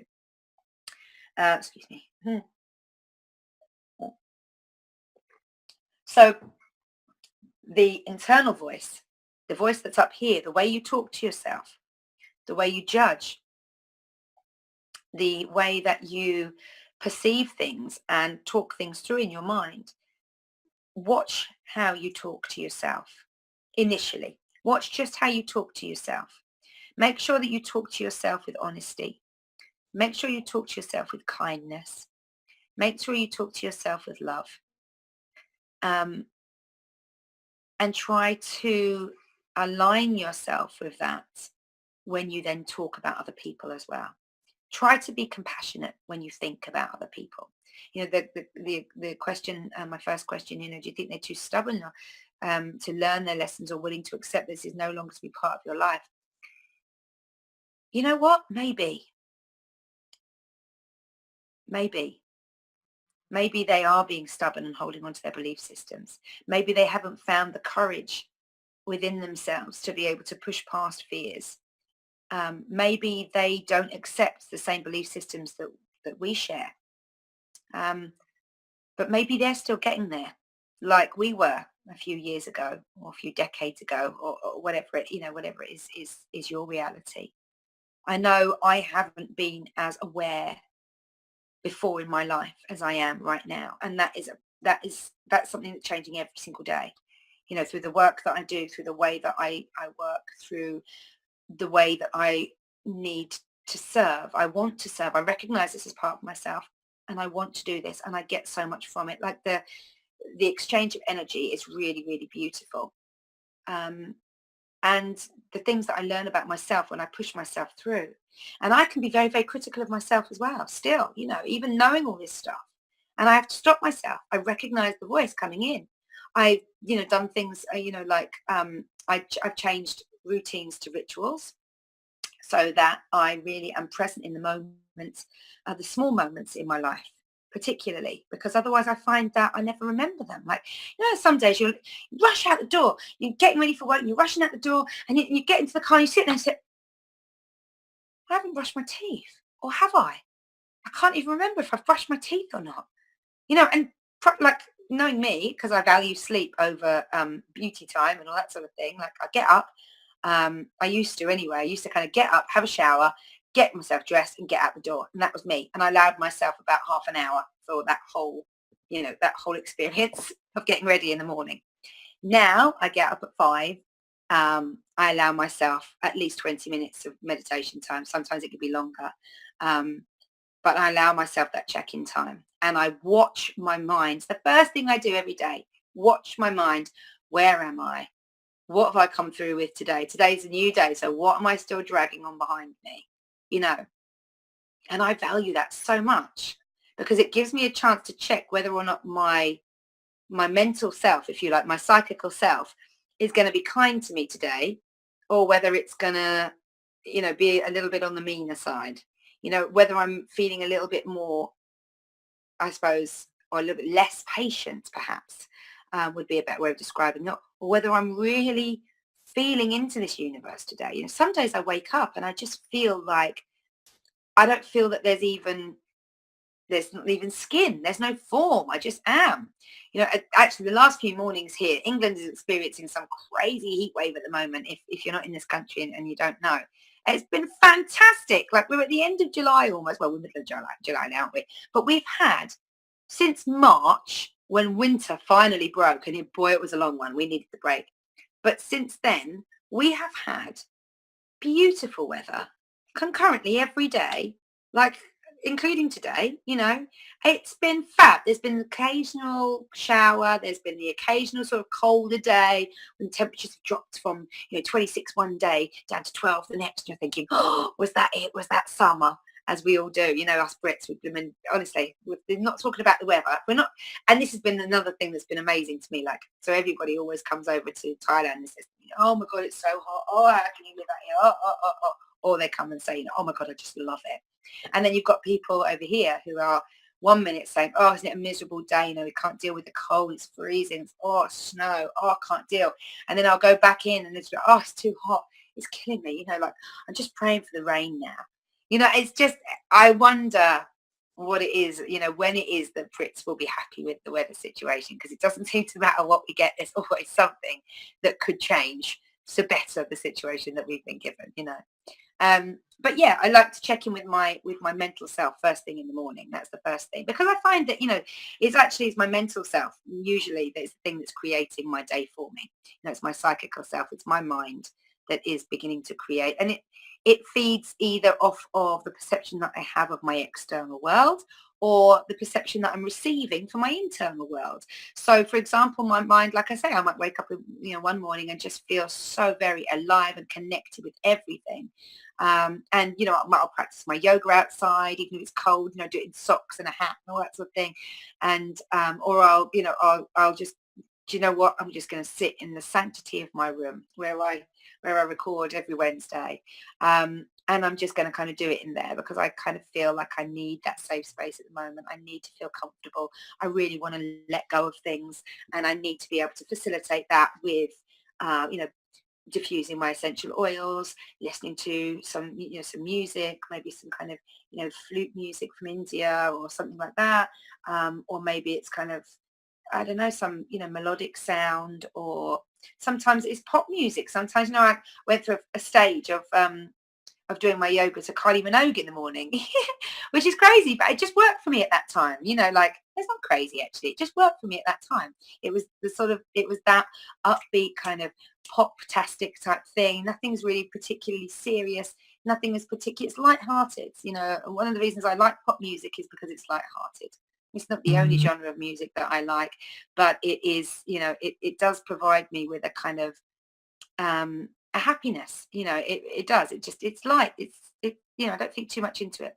And Kylie and ABBA are particularly good for those, and I love ABBA. So yeah, I'll do my, I create from that point on. So once I've touched in with myself, once I've touched in with the voice inside my head, if you like, and the voice inside my head touches in with my soul, and together we kind of begin to create the day. So I go into onto my yoga mat, and I do my asana practice. And like I said, I'll use my oils to be able to support myself through that, depending on what I felt initially in my meditation. So if I'm feeling anxious or stressed, or there's thought processes coming through from the day before that haven't kind of calmed down, then I will use oils to be able to complement that, because the essential oils affect directly your limbic brain, which is your kind of fight and flight response, your stress responses, that sort of thing. If I feel like I need to be creative, I need to be more creatively minded, then I will often use sort of some more uplifting oils. Tomorrow morning I will be teaching at a nursery. I go and teach every week at a little nursery, so kids from about the age of 1.5 to 4, 4.5, and it's one of my most challenging classes, but I just love it. It's every single week I have to bring it, and that's why it's a challenge, because it requires so much imagination, so much letting go of almost everything that you think to be able to take yourself back down into that level so that they will resonate with you. And a mark of how well I've done that is usually how many kids stick with me for the whole kind of 40-minute session. Because listen, 40 minutes for that age group is a long time. Like, you're constantly having to change it up, and that's why it's so challenging, because really their concentration spans are like goldfish. It's like 5 minutes, that's your absolute maximum, then you've got to change it up, you've got to do something. It needs to be physical. I've learned all this stuff through them. It's amazing. And so anyway, I need to be kind of creating that. If I need to kind of bring it creatively and I'm not feeling that, then I will lean into something, like an oil, like, let me think, maybe clary sage mixed with wild orange. So wild orange is kind of abundance, and clary sage is kind of the essential oil for spiritual, like for sort of creativity and vision, that sort of thing. And so I'll lean into those oils to be able to support me in that sense.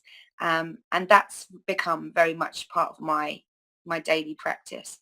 At the end of my asana practice, I will just touch base again with my mind to find out if there's been anything that's been a concurrent thought, one of those thoughts that just keeps coming back in your mind. So I practice for about an hour and a half, an hour and a half, depending on my meditation, depending on how early my kids get up as well, because sometimes they can wake up early and then they come down and then they just want cuddles and all that sort of thing. So, I give into the love. Um, and so yeah, so that it enables me to kind of touch back inward again, and just see where I am and see what's been coming up for me and recognize what it is that I need to do, and be kind to myself and make sure that I write that down as well, so that it's something that I will action throughout the day. It's not something that just gets lost. um, and then I will jump straight back into, role of being mum. Like I said, if my kids aren't up by then I need to go and get them up, start getting them ready. And it's about serving them. So it's about getting them up, making sure that they're aware of how they're easing themselves into the day and enabling them to do that as well. I hate it when we get up with shouts and screams and that sort of thing. So I give my kids now plenty of time to wake up and ease themselves into the day. And some days are easier than others on that respect. But it helps if you've got somebody around you, I think, as well, who is a positive influence and knows where you're heading. So if you are looking at yourself and you are going to do the work on, um, you know, self-talk, negative self-talk, positive self-talk, enabling the positive over the negative as much as you can, enabling a letting go of the perceiving and judgment of others, then it really helps to have somebody around you that will lift you and back you on that, and almost hold you accountable to it a little bit as well. Like negative thoughts don't help anybody, and I think if you've got somebody there who can just reflect back to you openly and honestly from a place of love, and compassion for you, that you're moving into that space again, then you can begin to recognize what the triggers might be for you as to what it is that is sparking this judgment or sparking this criticism. So yeah, fall into the role of mum, and then the kids will go to school, and then I get up, I get back into, sorry, my my headspace, if you like, um, and begin to create my day, begin to work, begin to um, work with my clients, whether I'm going out to their house, they're coming here, I'm online, I'm on Skype, I'm on whatever, working. It depends, depends what I'm doing, depends how my day's going to go. And so that's another beautiful thing. But it's always touching back in with how you're perceiving your day. Like I say, this last week has been crazy for me, and every day I've been kind of lying in bed, and this isn't me. Usually I head hit the pillow, boom, I'm gone. I've got quite a clear conscience, I think. That's what my mum says. She goes, "Oh, you must have a clear conscience, dear, if you can just go straight off to sleep like that." And I always thought that's quite nice. But yeah, I think it's kept me awake. These last few days I have just experienced and received so much, and it's been fab. And a lot of me is kind of thinking, it's this whole kind of roller that I'm on of receiving information that I'm kind of trying to help and serve through.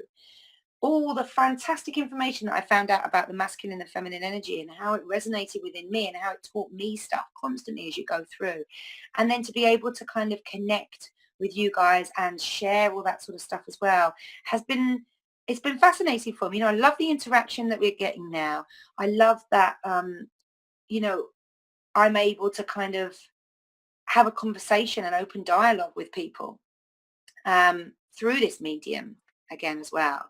And I spend quite a lot of my time talking. So I am very mindful of my voice, and I'm very mindful of, my own inner dialogue and how much I receive from other people and what I do with the information that they give me, and how I'll begin to process for myself what it is that I've heard. Because, when you're receiving energy from people and you're in the presence of energy that is cathartic, that is releasing, that is letting go of such negative stuff, it can be quite easy to absorb that into yourself on some level.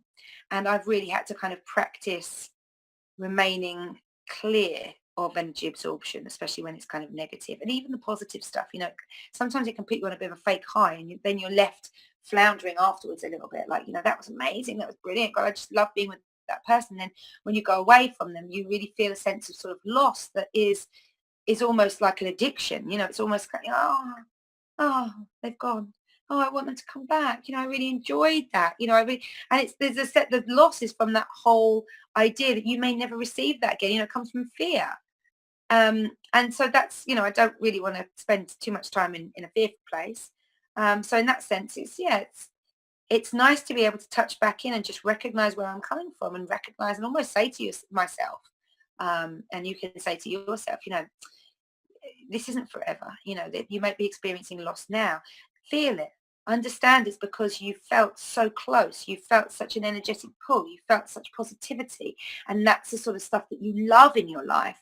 And then let that person go on to, to infect somebody else with their positivity and to be able to share that further. And you work on how it is that you can bring that up for yourself every day. Okay, so I've got another question coming. Do you think that your issues with your voice are more feminine or masculine energy causing the issue feelings? Oh, great question. Oh, I don't know. Actually, I think it's more about my feminine. Sorry, just feeling into that question. I think it's more about my feminine. I think uh, my voice is my expression. My voice is, for me, also a way that I lift myself, I nurture myself, I heal myself. Um, Great question. I never even thought of that. I think it's my feminine more than my masculine. I think I use my voice as a creative tool. I certainly am here. I'm using it as a creative tool. And I do when I sing. Like I sing all day. Um, I wouldn't necessarily say an amazing singer, but it's something that I really, really enjoy. And when I lost myself, like in my depressions, um, I recognized one of the first things I recognized was that I wasn't singing anymore and that I wasn't listening to music, because I listen to music every day and I sing every day, all day long. There's not a time that I don't, and my girl's obsessed with The Greatest Showman at the moment, and the emotion that the music out of that movie brings to me really, again, just it strikes such a strong chord in my heart and in my soul, that of who I am, and for so many different reasons. Like there's so many, and I recognize all of them. It's that whole idea of being different and being accepted and understood. It's of that whole idea of speaking your truth and being loved for it, being applauded for it, that I love all this sort of stuff. I love all the different dynamics through the relationships, through the man and wife, through the man and his children, through him and his partners, through the people that he initially draws together into this community of people that will be able to lift up and raise and be successful and shine.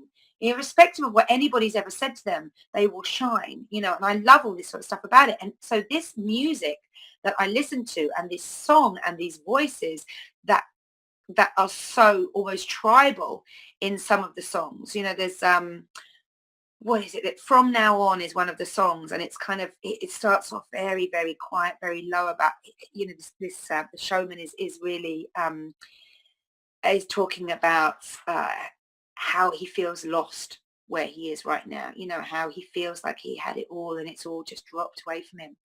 um and it's this kind of similar sort of thing that I have my phoenix for as well. It's like, from the ashes you rise. Sometimes you do have to be knocked right down, like as far as you can go in one thing before you can rise, because to have knocked you halfway, you just would have kind of brushed it off and moved to one side and got on with the same thing that you were doing. So you have to burn, you have to drop right down to rock bottom before you can really rise, because otherwise you never would learn. You would always find a way around it, because it's easier to find a way around it than to change and to make that change and to be consistent and stay with that change and grow. Um, and so, yeah, this song From Now On starts kind of really low, and it starts kind of brooding, and he's upset with himself and he's lost everything. His wife and his children have gone back to live with her family, who disapproved from him from the word go. Um and he the community that he's built come to find him, and they know where he's going to be, and they challenge him to stand tall and to remember who he is and what he can accomplish because of who he is. So you can imagine, having perhaps watched me even just for this show, how much that resonates with me. And it becomes this huge kind of epic musical number of drum beats and stamping and dance and, chest pumping and, all this kind of, and all these beautiful voices raising up on all these beautiful levels. And some of them are really, really powerful voices and other of them are deep, low resonation, deep frequency voices. And it ends up kind of crescendoing into this kind of big group community number where they're all kind of empowered by one another and they're fully in the energy center, and he's enthused and he goes back and gets his wife and his kids and they're enthused and they're plowing on and they're facing all their demons and they're facing the hatred from the local people around them for the fact that they are different and that they are championing their differences, and they are being themselves 100%, no excuses, and again it kind of crescendos like that, and then it peters off into this beautiful harmony that, you know as a singer, as somebody who loves to sing, I will try and sing along with the majority of the bits that I feel like I can, but that one song I try and sing along all the way through because it almost takes you on a journey, and that's one of the things that I love about vocal expression is it will take you on a journey, and certainly singing is one of those things. And I think that it's it's my feminine energy that has been, um yeah, that resonates greatly with that because it's an expression of self. It's an expression of truth and love, and and it's a creative practice all at the same time. So I think it's probably my feminine, and I think probably being a woman and having grown through kind of being a girl into a woman, has also probably affected that in a sense as well. I've had to look out this feeling that I'm not good enough, uh, and that I'm not enough. I've looked out to find something, a reason for why I'm feeling the way that I'm feeling, a reason for why I'm being told to be quiet. And growing up for me, in the life that I've been born into, in the family that I've been born into, it was always little girls should be seen and not heard. It was, sugar and spice, all things nice, those sorts of things. These were the old-fashioned belief systems of my grandparents, who were a huge influence on me growing up. Um, they were a huge influence on my parents, my mum and dad, their children. And there would often be talk of, well, grandma wouldn't like that, or gramps, well, we'll see what gramps has to say about that, that sort of thing. So they were very much a huge influence in my life, and a kind of a pinnacle point as well. Um, and I think, yeah, it always resonated with me kind of not being feminine if I was so loud. It resonated with me, having a voice. Well, no one's going to listen to you, dear. You're not a man. That sort of thing.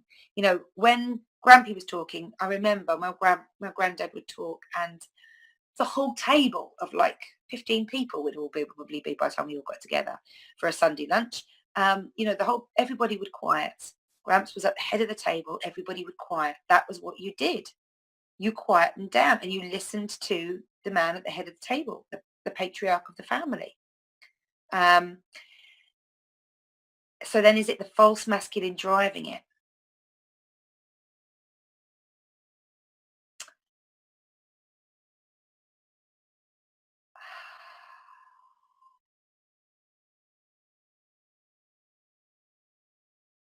Oh, maybe.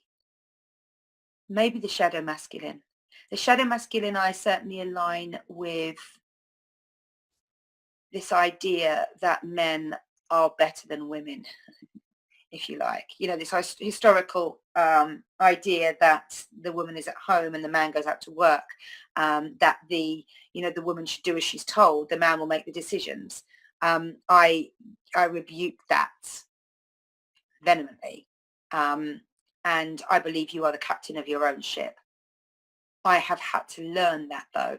That's not something that I was brought up with. I was brought up in a very old school environment.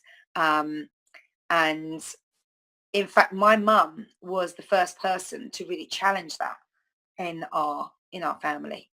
Uh, oh, it's a great question. That's opened me up.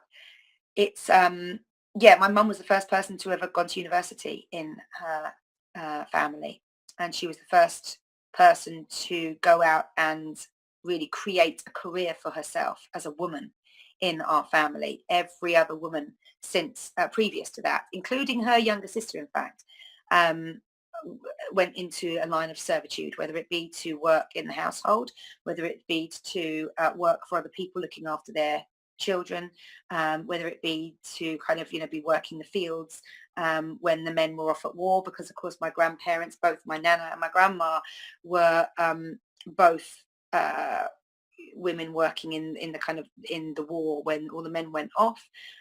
They were, the Wrens. I'm very proud to be in the Wrens, picking up where the men folk had left off type thing, and proving that they could be just as good. But of course, they all had to go back once the men folk, this was the thing that my nana, I think, always begrudged as well. She found this sense of adventure. She moved, within counties. She'd been brought up in this tiny little village in Yorkshire, and her and her brothers and sisters would often, walk kind of all over the place and explore the Yorkshire Dales and all this sort of stuff. And she had all this amazing freedom that we don't necessarily have so much now, because of, fear factors. The majority, usually people are worried about what might happen if you kind of just wander off as a young child with your brother and little sister in tow, that you're going to get lost, that this, that, and the other will happen. But I know she found a lot of strength in being a Wren, being, a woman who had taken on the role of farming. It was specifically for her. And when my granddad came home, he was in the RAF. And when my granddad came home, and then she had to kind of resume the role of housewife, I know she found it really, really hard to slip back into that kind of into that role of being of servitude towards a man. She'd been earning her own money, she'd been managing everything, she'd been bringing up my dad, and she'd been kind of, she'd been doing it all for herself.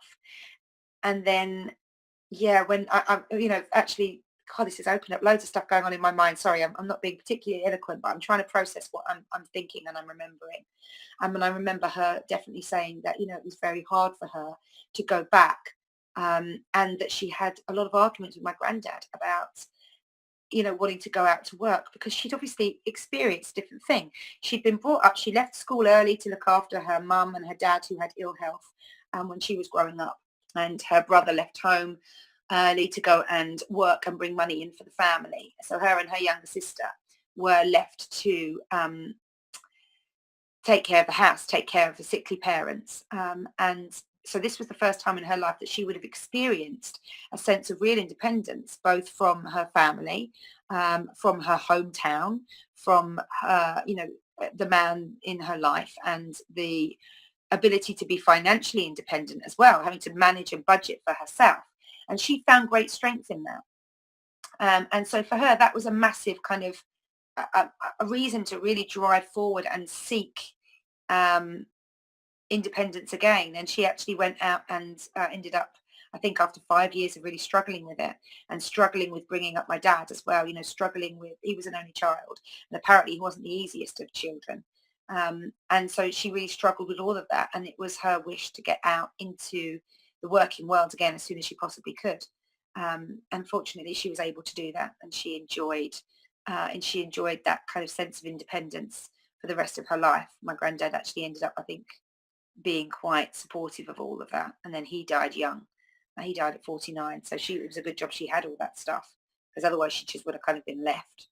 Um, so yeah, I think initially the things around my voice comes from the pushing down the repression, if you like, of myself, because of course you express yourself through your voice, through the things that you say, through the way you speak, through the way you project your inner thoughts and your feelings and your emotions and those sorts of things. But I do think that, yeah, you're probably right. It would be the shadow masculine, um, that was kind of overpowering the feminine at that time, that was a cause for that. Great question. Thank you. Thank you for that. Um, so we're coming to the end of my session anyway. It feels like quite a good place to end. Um, look for the way that you speak to yourself. Look for the way that that then is projected out towards others. Don't be afraid to be critical of yourself. It's far more easy to take criticism from yourself, from your heart. You know, it's far easier to take that own personal criticism than it is to take criticism from anybody else. And if you can look at yourself openly and honestly, you open yourself up for growth. You open yourself up for change. And it's a bit like saying to the universe, I'm ready for it. You know, I recognize that I need it. I'm ready for it, rather than having it like given to you as a lesson.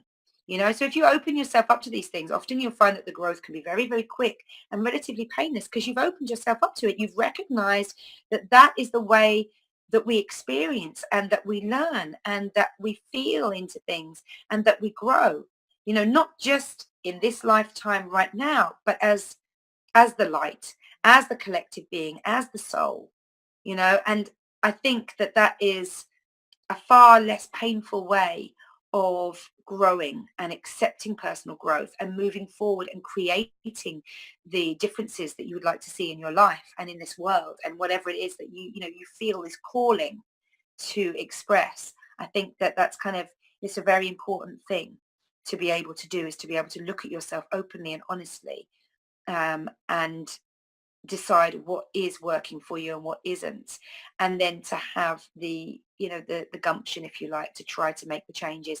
And don't worry about how, just be open to it, because that's it, it's in that space, it's in that openness, it's in that awareness that the magic really begins to come through and really begins to happen. And you look at the double numbers, you look at the the messages coming through from source. You'll get stuff thrown at you from other people that come into your life. You ask for something and that something will appear strangely, suddenly, almost as if by magic. And that's the beauty of it all.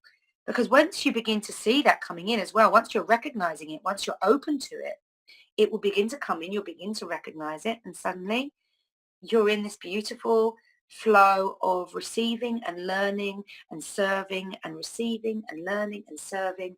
And real magic comes from that state. Real magic comes from that state.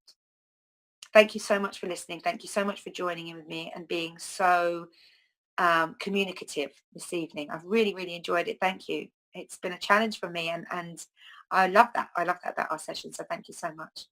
Namaste and good night.